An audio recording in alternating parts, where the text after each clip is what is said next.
Bonjour à tous et bienvenue dans cette émission NutriCast que vous écoutez désormais, vous le savez, sur Nutri Radio. Nous parlons ensemble de l'actualité du secteur de la nutraceutique, des produits de santé naturelle, de phytothérapie, de micronutrition avec les acteurs du secteur qui sont en train de parler dans le micro. Mais on vous entend, vous savez. Les invités sont déjà là et en l'occurrence, il s'agit d'Isabelle Boquin, responsable marketing en charge du développement des compléments alimentaires pour le laboratoire CCD qu'on a déjà eu la chance d'avoir sur Nutri Radio. Laboratoire CCD créé en 1964, qui est un laboratoire indépendant français qui accompagne les femmes. C'est un peu leur credo, le laboratoire de la femme. Isabelle, ne soufflez pas dans le micro, on vous entend. Et du coup, c'est comme s'il y avait une espèce de tramontagne qui arrivait dans les studios. Même si vous êtes une boule d'énergie, on le sait. Isabelle Boquin, bonjour. Bonjour Fabrice. Ah, ça fait plaisir de vous retrouver. On a eu quelques petits soucis en amont. On s'est dit on va pas y arriver, clairement. Monsieur, tout va bien, on est là. Faut le dire aux auditeurs.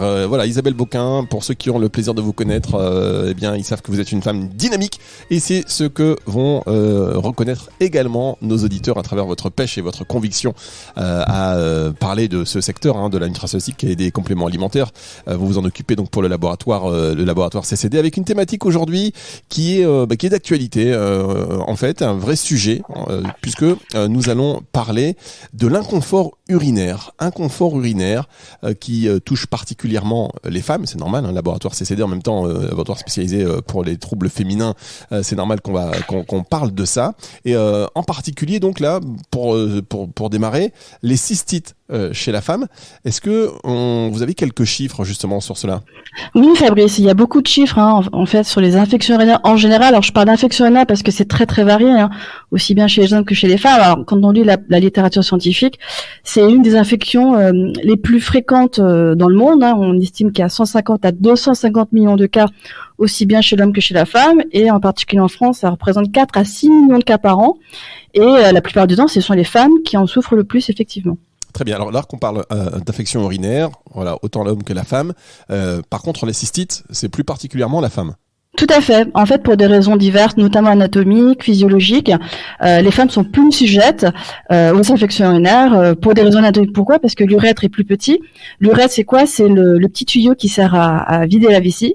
Et on comprendra que chez l'homme, c'est un petit peu plus long et c'est un petit peu coudé aussi. Donc forcément, les bactéries, c'est un peu plus compliqué pour elles de remonter le long de l'urètre pour arriver dans la vessie. Donc c'est une des raisons principales. Et après, les femmes ont un vagin. C'est aussi un réservoir de bactéries et un périnée qui héberge beaucoup de bactéries.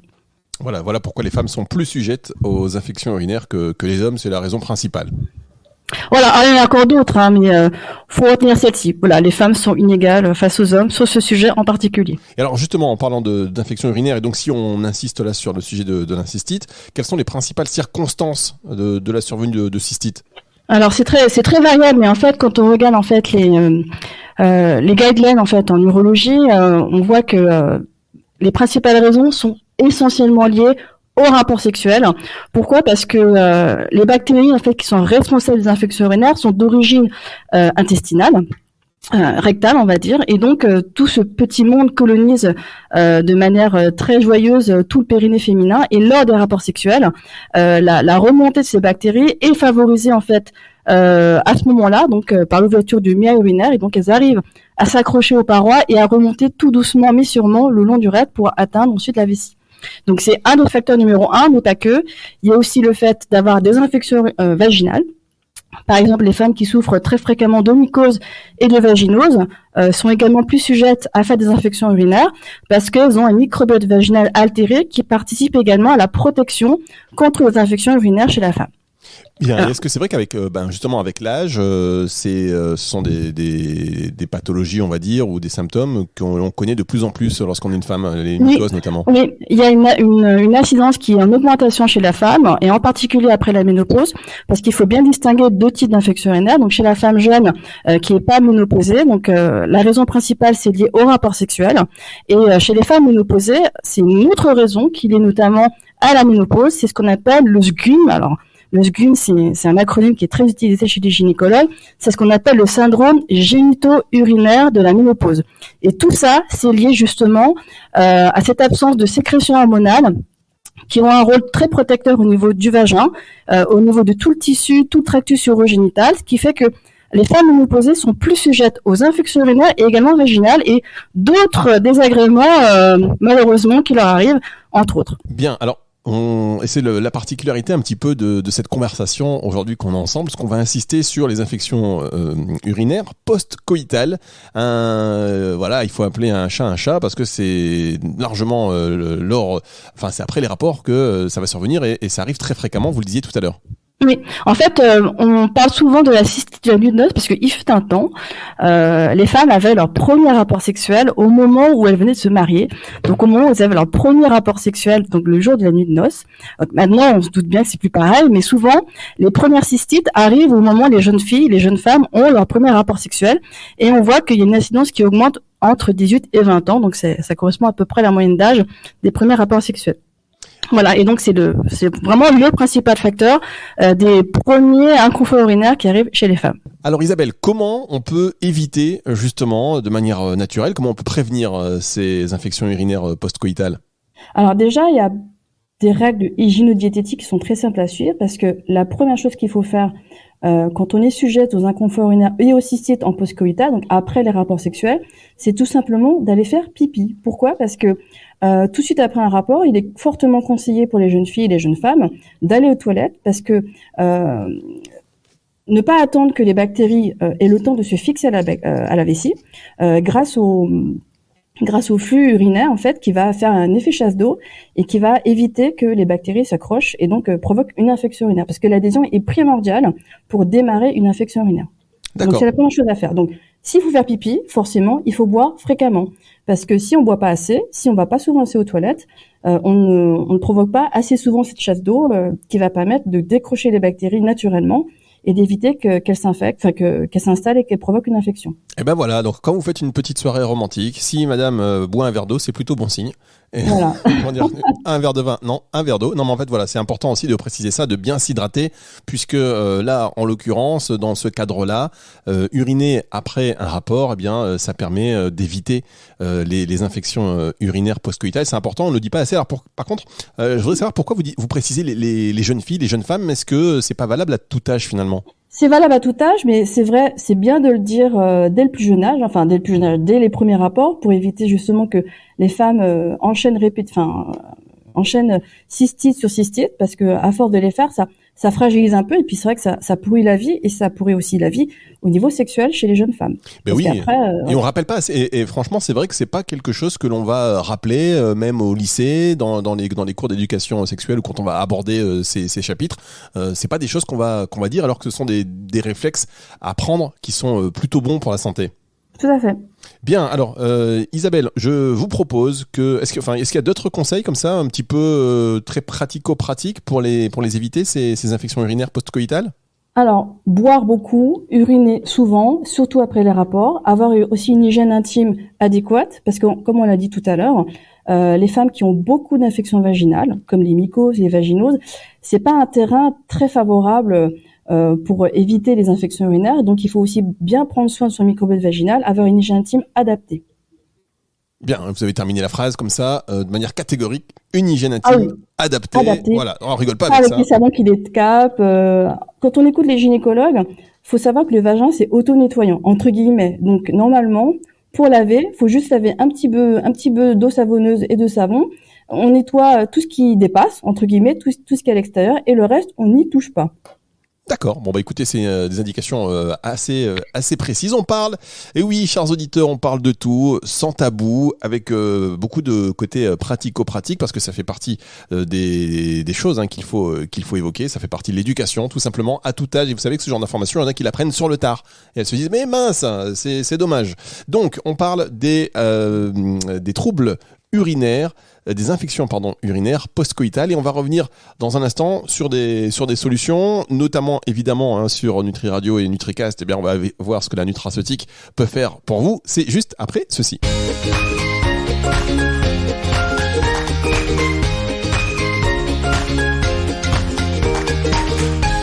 Isabelle Boquin est notre invitée aujourd'hui dans cette émission NutriCast que vous écoutez également sur Nutri Radio. Isabelle Boquin qui est responsable marketing en charge du développement de compléments alimentaires pour le laboratoire CCD spécialisé dans les troubles féminins, en tout cas dans le bien-être de la femme. On va dire plutôt que les troubles, on va mettre ça on va positiver dans le bien-être de la femme. Et aujourd'hui une émission sur un créneau un peu spécial. On évoque les infections urinaires post-coïtales avec quelques conseils que nous a donné Isabelle, des conseils très pratiques, notamment celui d'aller uriner tout de suite après le rapport. Alors, on peut le faire après, on a le temps de se faire un petit câlin quand même, ou alors la femme va directement tracer aux toilettes. Non, elle peut prendre son temps, mais il faut pas attendre 8 heures, par exemple. Par exemple, imaginez le câlin du soir, faut pas attendre le lendemain matin à 7 heures pour les faire pipi. Là, les bactéries ont eu toute la nuit pour s'installer, donc faut le faire, on va dire, avant de faire dodo. Voilà, donc pas de panique. Pas tout de suite après. Voilà, ne partez pas en courant tout de suite après. Est-ce que c'est valable pour l'homme aussi d'ailleurs ?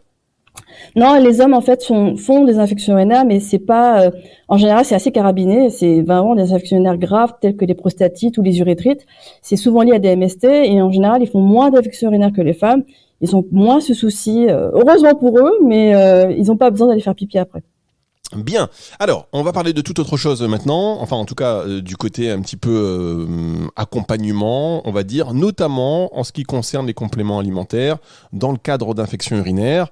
Est-ce que on peut revenir sur, par exemple, ce Gene Delta PC que vous avez, c'est ça, je me trompe pas. Tout à fait, voilà, tout à fait, Fabrice. Que vous avez sorti justement. On a développé un nouveau produit qui s'appelle Gene Delta PC parce qu'en fait, CCD est aussi connu pour avoir été l'un des premiers laboratoires à commercialiser en France un produit à base de Canberge, donc c'est dans les années 2000, et c'est une gamme qui nous est chère et qu'on essaie de développer avec des conseils qui soient utiles pour les femmes. Alors si on en parle, c'est parce qu'il y a une étude d'usage que vous avez menée avec Expansion Consultive et des datas du coup très intéressantes.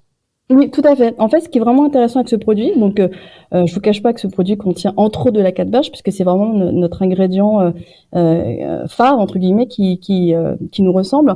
Et on a vraiment choisi des conseils d'utilisation qui sont particuliers, parce que c'est vrai que quand on regarde ce qu'il y a sur le marché, souvent ce sont des produits à visée préventive qu'on doit prendre sur le long terme, pendant 1 mois, 2 mois, 3 mois, ou alors c'est des produits qu'on prend quand on a les premiers signes d'un inconfort urinaire.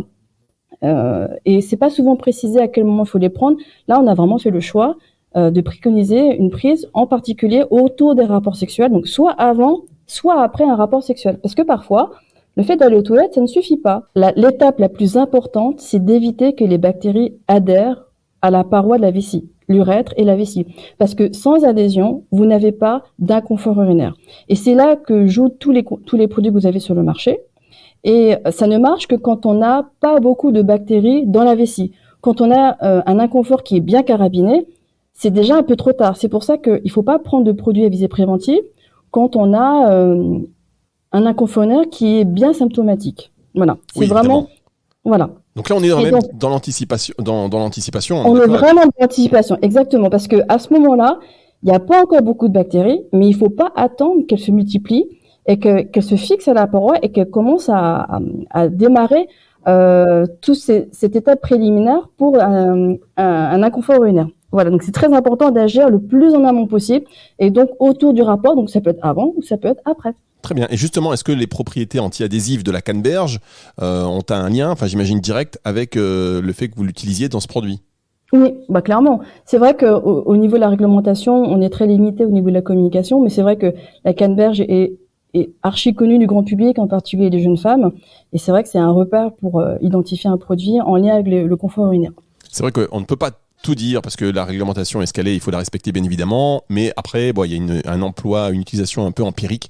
Quand on dit Canberge directement, il y a quelques sphères d'utilisation qui sont assez identifiées. Pour revenir à votre produit et cette étude que vous avez réalisée avec Expansion Consulting, vous pouvez nous donner quelques chiffres, oui. Quelques données? En fait, l'idée c'est que grâce à Expansion Consulting, en fait, on a recruté une centaine de patientes qui ont pour particularité en fait de faire beaucoup d'inconfort urinaire au cours de l'année et en particulier suite à des rapports sexuels. Et en fait, on leur a envoyé un certain nombre de produits, donc 2 boîtes de Gene Delta PC, donc c'est l'équivalent de 6 rapports sexuels. Et l'objectif, c'est que à chaque fois qu'elles avaient un rapport. Elles devaient répondre à des questions dans les heures qui suivent, mais il fallait pas trop traîner non plus. Et il fallait bien entendu qu'on recrute des patientes qui ont une certaine activité sexuelle, parce que c'est sûr que si elles ont un rapport par mois, c'est pas évident. Donc il fallait qu'elles en aient au minimum 2 par semaine. Et l'objectif, c'était de mesurer au démarrage de l'étude comment elles se sentaient au niveau de leur santé, aussi bien au niveau sexuel qu'au niveau confort de vie et au niveau inconfort urinaire. Et on regardait au bout de 6 rapports sexuels et à la fin, quand tout était consommé, quels étaient leurs niveaux de satisfaction, leur ressenti d'efficacité, puisqu'on parle bien de ressenti. On est loin d'être une étude clinique, scientifique, randomisée, contrôlée, versus placebo. Non, on est vraiment dans la vraie vie. On regarde ce qui se passe et on leur demande, est-ce que vous pensez que ce produit a changé votre qualité de vie sexuelle, etc., etc. D'accord, écoutez, c'est intéressant. Je vous propose qu'on marque une pause et on va revenir un petit peu plus dans le détail pour en savoir plus sur ce Gene Delta PC et puis surtout voilà ce qu'on peut faire dans le cadre d'inconfort urinaire. C'est juste après ceci.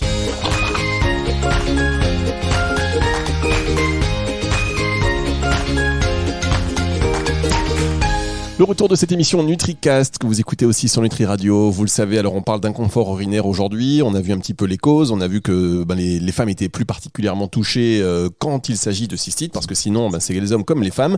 Les petits conseils pratico-pratiques pour éviter pour les femmes les infections urinaires post-coïtales. Et puis donc on parle de compléments alimentaires maintenant parce qu'il y a des pistes pour être toujours dans la prévention, parce qu'il s'agit pas, on parle pas de médicaments, on parle plutôt donc de prévention. Et puis ce produit qu'on cite du laboratoire CCD, Gene Delta PC, pour lequel vous avez réalisé une étude d'usage avec Expansion Consulting. Donc vous avez pris combien de consommatrices ? Très exactement 101 participantes. Voilà, 101 participantes qui se sont prêtées au jeu en leur disant voilà mesdames, il faut des participantes qui ont une vie sexuelle active avec des ressentis avant et pendant au bout de 6 rapports sexuels en fait nous dire quels étaient avec la consommation de ce Gene Delta PC, quels étaient du coup leurs ressentis. Alors qu'est-ce que il en est sorti quoi finalement ? Alors déjà ce qui est intéressant c'est que on a bien fait attention de recruter des participantes qui n'étaient pas ménopausées. Pour reprendre ce qu'on a dit tout à l'heure, c'est vraiment des femmes actives sexuellement qui sont pas encore ménopausées, parce que dans ces cas-là, c'est pas la même raison principalement pour lesquelles elles ont des inconforts urinaires. Elles ont un âge moyen vers 35 ans, entre 18 et 45 ans. Et ce qui est vraiment important à noter, c'est que quand on leur demande en fait le niveau de douleur, le niveau d'inconfort qu'elles ont quand elles ont des inconforts urinaires, c'est assez élevé parce qu'elles ont un niveau de douleur, parce que c'est le mot qui est vraiment écrit dans le questionnaire, de 6 sur 10. Donc c'est-à-dire que c'est des femmes qui sont impactées par ces inconforts et pour lesquelles leur qualité de vie est gênée. Donc ça, c'est le premier point que je voulais souligner. Ce qui est intéressant, c'est que parmi toutes les femmes qui l'ont testé, 98% d'entre elles ressentent que ce produit est efficace. C'est-à-dire que ce produit Gene Delta PC favorise le confort urinaire. Ça, c'est le premier point. Le deuxième, c'est que elles ont également un ressenti de rapidité d'action. Elles sont 3/4 d'entre elles à dire que le produit agit de manière rapide, dans les 24 heures. Et il y a d'autres questions qu'on a également évoquées et pour lesquelles on leur a demandé de répondre, c'est quel était l'impact de la prise de Gene Delta PC sur leur qualité de vie sexuelle. Et on sait que quand on discute avec pas mal de gynécologues, ils nous remontent le fait que souvent, des femmes qui ont beaucoup d'infections urinaires, elles ont l'impression que c'est une MST, c'est-à-dire que c'est une infection, une maladie qu'elles ont attrapée en ayant des rapports sexuels avec leur conjoint. Ça, c'est un premier point. Le deuxième point, c'est que comme elles savent que derrière, après chaque rapport, elles vont avoir mal à un moment donné, elles vont aller souvent aux toilettes, elles vont être gênées, ça fait beaucoup d'appréhension, beaucoup de hantise, entre guillemets, à avoir à nouveau un autre rapport sexuel. Ouais, c'est-à-dire qu'il y a à la fois la culpabilité, la gêne, parce qu'elle pense que c'est une MST. Ensuite, psychologiquement, on se dit tiens, je vais avoir mal, donc ça perturbe cette espèce de liberté, cette facilité à avoir ce rapport sexuel. On est un peu dans l'appréhension. Et oui, forcément, il y a des conséquences à la fois pour la femme et pour le couple aussi parfois. Tout à fait. Et on sait que la libido chez la femme est très liée en fait à ce qui se passe dans le cerveau. Et quand la femme part avec des a priori, des appréhensions, on n'a pas au final un rapport sexuel de bonne qualité. Et on voit que un des points qu'on a vraiment appris avec cette étude, c'est que 83% d'entre elles estiment qu'elles ont des relations sexuelles plus harmonieuses. Alors harmonieuses, ça veut dire quoi ? C'est que elles sont plus en fusion avec leur partenaire. Donc elles ont des rapports sexuels de meilleure qualité avec leur couple, avec leur conjoint. Oui, parce qu'elles se disent que finalement, comme elles n'auront pas ces problèmes, eh bien, elles sont un peu plus libérées. Et donc, ça se ressent sur l'harmonie finalement du couple. Sur des femmes libérées, tout à fait. Sur des femmes, des femmes qui sont libérées grâce à vous. En tout cas, c'est intéressant. Et moi, je trouve que ce positionnement et ce genre d'émissions sont Nutricast. Alors, c'est vrai qu'on fait rarement des émissions, sur des études, qui ont été des études d'usage menées sur des produits concrets. Mais en même temps, c'est très concret et ça permet aux consommateurs, de comprendre l'intérêt de la prise de compléments alimentaires. Alors, en l'occurrence, là, c'est pour le Gene Delta PC, mais on encourage évidemment tous les autres laboratoires à mener des études d'usage pour avoir le ressenti des clients et pour pouvoir aussi adapter peut-être leur synergie, parce que c'est aussi parfois on se dit les compléments alimentaires ça sert pas. Là, en l'occurrence, vous avez vu 3/4 des personnes qui ont participé à cette étude ont un ressenti rapide dans les 24 heures sur l'action de ce produit par exemple. Donc moi je trouve ça très intéressant et c'est une des missions d'ailleurs de Nutricast de parler de ça, de démocratiser un petit peu l'usage, l'utilité et ce qu'on peut en attendre. Et là dans la prévention, c'est bien. Et puis on rappelle évidemment qu'il ne s'agit pas de se substituer à la visite chez un praticien de santé, ni même à un traitement. Là, on est dans la prévention, c'est du complément alimentaire, ce n'est pas du médicament, donc on le précise, mais c'est toujours des données très intéressantes. Merci beaucoup Isabelle Beauquin d'avoir été avec nous aujourd'hui. Émission Isabelle Beauquin, donc du laboratoire CCD. Dès que vous avez des études d'usage, même si elles sont pourries, vous revenez vers nous. Même si les retours sont pas bons. Non, je plaisante, évidemment. Non, mais c'est important, c'est la vraie vie. Mais oui, c'est la vraie vie. Il faut le dire. Il faut en parler, même que ça ne marche pas. Non, mais c'est exact. C'est comme ça aussi qu'on avance. Donc, et puis après, comme ça, les formules aussi, les synergies, elles peuvent évoluer, elles peuvent se compléter. Enfin voilà, c'est comme ça effectivement qu'on apprend. Et en l'occurrence là, félicitations quand même pour toute l'équipe pour avoir développé cette synergie. Donc dans Gene Delta PC, émission que vous pouvez retrouver en podcast sur nutricast.fr, sur nutriradio.fr, sur toutes les plateformes de streaming audio dès la fin de semaine. Au revoir Isabelle. Merci Fabrice, à bientôt.